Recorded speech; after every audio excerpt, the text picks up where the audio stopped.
हरे Krishna everyone. सबको कामिका एकादशी की ढेरों शुभकामनाएं। तो व्रत कथा जानते हैं कामिका एकादशी की। एक बार युधिष्ठिर महाराज भगवान श्री कृष्ण से पूछते हैं कि कामिका एकादशी क्यों मनाई जाती है और इसके पीछे की क्या कथा है।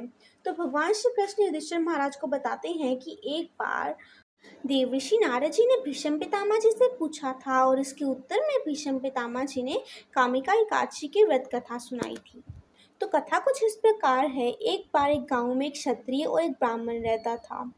एक बार उन दोनों में हाथापाई हो गई और गलती से क्षत्रिय के हाथ ब्राह्मण की मृत्यु हो गई।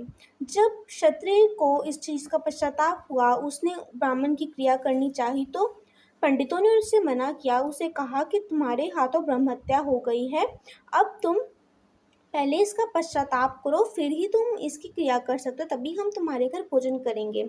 तो क्षत्रिय ने पूछा कि मैं ब्रह्म हत्या के पाप से कैसे मुक्त हो सकता हूँ। तो ब्राह्मणों ने बताया कि श्रावण मास में कृष्ण पक्ष में जो एकादशी आती है, कामिका एकादशी, यदि तुम उसका विधि पूर्वक पालन करोगे तो तुम ब्रह्म हत्या से बच सकते हो। क्षत्रिय ने ऐसा ही किया, कामिका एकादशी का विधि पूर्वक पालन किया। रात को भगवान क्षत्रिय के सपने में आया और उसको बताया कि तुम अब ब्रह्म हत्या के पाप से मुक्त हो चुके हो।